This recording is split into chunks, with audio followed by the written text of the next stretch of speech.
그동안 뭐 판도라의 상자라고 불려왔던 정호성 전 비서관의 녹취록이 지금 뭐 속속 공개가 되고 있는데, 이 중에서 지난 2013년이었죠. 국정원 댓글 개입 사건 당시에 그 대통령이 아무런 입장 발표도 하지 않았는데 갑자기 발표를 하지 않았습니까? 여기에 최순실이 개입을 했다라는 증거도 나왔어요. 예, 그 참 이것도 충격적인 얘기입니다만 네. 이런 얘기 때문에 아마도 처음에 언론에서 그런 얘기를 했죠. 검찰에서 가지고 있는 녹취록 중에 일부만 공개가 돼도 뭐 촛불이 횃불로 바뀔 것이다. 이런 네. 얘기도 나왔는데 네. 아마 이런 부분 때문이 아닌가 싶습니다. 말씀하신 것처럼 한 2달가량 국정원 댓글 사건과 관련해서 어떤 의견 표명도 없었거든요. 네. 거기에 대해서 최순실이 직접 정호성에게 연락을 해서 대국민 그걸로 해라. 대국민 사과라든가 뭐 기자회견 같은 걸 지칭하는 거겠죠. 네. 그러면서 사과도 하고 관련자들도 해임하고 그 부분에 대해서 뭐 법질서에대로 원칙대로 하겠다 이런 식의 취지를 얘기를 해라라고 했는데 실제로 5일 후에 대통령이 공식적으로 기자회견을 가지고요. 네. 저 내용 그대로를 얘기를 합니다. 아. 법과 원칙에 따라서 하라고. 그 네. 당시를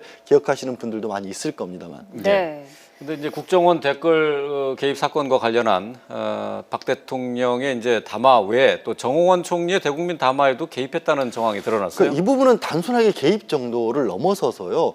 어떻게 보면 최순실이 단순히 지인이었기 때문에 그냥 조언 정도를 구한 거였다라고 하는데 네. 굉장히 대통령이 다급한 모습을 보였다고 합니다. 여기서 빨리 네. 정리를 해야 되는데 어떻게 네. 하면 좋겠느냐 했더니 정호성 전 비서관이 이 최 선생이죠. 최 선생이라고 계속해서 불렀죠. 예, 최순실을. 예. 네. 최순실과 상의를 했다라고 하니까 거기서야 대통령이 안도하는 모습을 아하. 보였다라는 거 아니겠습니까? 네. 그렇다고 하면 이미 담화 과정에서 밝혔던 것도 얼마 전에 했었던 신년 기자회견에서 했던 얘기 자체가 네. 대통령의 말이 사실과 다르다라는 것이 드러나고 있는 거죠. 네. 네. 뭐 박 대통령 같은 경우에는 지난 신년 기자 간담회에서도 뭐 지인의 얘기를 조금 참고했을 뿐이다라는 그런 네. 그 의견을 내세웠는데, 뭐 나름의 철학과 소신을 자신이 갖고 있다라고 밝히지 않았습니까? 그런데 도대체 대통령의 철학과 소신이 뭔지.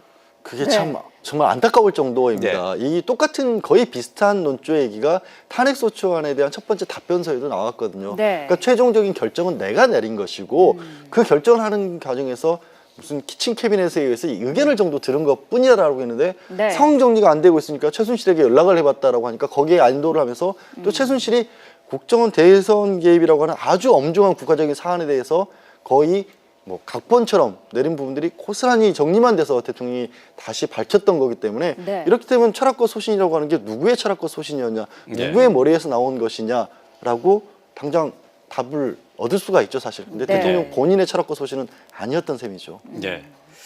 그러니까 단순한 지인이 아니라 상당 부분 국정 운영에 있어서 상당 부분 의견을 많이 참고했다는 것을 알 수가 있는데, 이번에 그 신년 기자회에서 자신이 자청한 신년 기자회에서 박 대통령은 또 정유라 씨의 친구의 아버지가 운영하는 KD 코퍼레이션이라는 이 중소기업을 도와준 것에 대해서도 이 혐의를 강하게 부인을 했습니다. 네. 자, 그 부분을 다시 한번 좀 들어보도록 하겠습니다. 완전히 엮은 겁니다.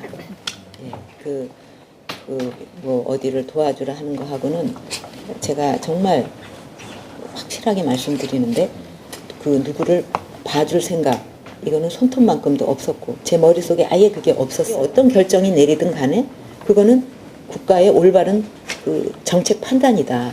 그렇게 생각을 합니다. 그렇다고 뭐 여기를 도와주라, 이 회사를 도와주라 그렇게 지시한 적은 없어요. 네. 수많은 중소기업 가운데 이 회사만 유독 박근혜 대통령의 관심을 받았습니다. 이 회사가 이제 특허 소송에 휘말렸었는데 이 회사를 도와준 정황도 포착이 됐다고요. 그러니까 지금 마지막 얘기가 이 회사를 도와주라고 지시하는 적은 없다로 끝났지 않습니까? 그런데 말씀하신 게 어떤 내용이냐면 문제가 된 KD 코퍼레이션이 미국 회사로부터 특허를 침해했다는 소송을 당하게 됩니다. 네. 네. 그래서 거기에 대해서 안종범 전 수석이 긴급하게 보고서를 올리는데 그 내용이 또 가관인 게 이 특허 소송에서 유리한 지위를 점하기 위해서 특허청에 압력을 넣고 있다라는 보고서를 올리고 네. 실제 그런 일이 있었다는 것을 특허청에서 확인을 해줬습니다. 그러니까 대통령은 자신이 중소기업 육성을 위해서 일종의 통치행위처럼 여러 군데를 도와주는 것 중에 한 군데인 것처럼 말을 했지만 사실은 콕 집어서 이 한 회사만을 지원했던 것이었고 더군다나 소송에까지 관여를 하려고 했다는 것이 드러난 거죠. 네. 근데 여기서 끝이 아니고요. 최순실 씨가 대통령을 통해서 이 KD 코퍼레이션 납품 민원을 네덜란드 국왕에게까지 했다는 거 아니겠습니까? 이것도 사실 확인이 되면서 정말 충격적인 네. 외교 관계에 있어서 이런 부분들 개인 최순실이라고 하는 사인의 민원을 해결하기 위해서 외교 관계를 이용했다는 건데 네. 말씀하신 부분이 네덜란드에 있는 합작 회사에 이 기업의 KD 코퍼레이션의 물건을 납품하기 위해서 했던 것이고 네. 네. 현재 지금 밝혀진 바로는 헤이그 의혹이 현재까지 의혹인데 헤이그 해관부 회의 때 그리고 네덜란드 국왕이 한국을 방한했을 때 두 차례에 걸쳐서 이런 부분을 전달하려 했었다라는 겁니다. 실제로 이 부분에 관해서는 정호성 전 비서관이 네. 이게 최순실 씨의 뜻이라는 것을 대통령에게 직접적으로 전달했다는 겁니다. 그러니까 네. 최순실이 아는 회사를 우연히 마치 하필이면 그곳을 했다가 우연이 아니었다라는 거죠. 네. 네. 지금 뭐 박 대통령은 지금 뭐 엮었다라는 표현을 써가면서 강하게 부인을 하고 있지만은 여러 가지 상황을 보면은 최순실 씨와 상당히 밀접한 관계를 맺고 있었다라고 볼 수밖에 없는 상황입니다. 사실 그러니까 그렇죠.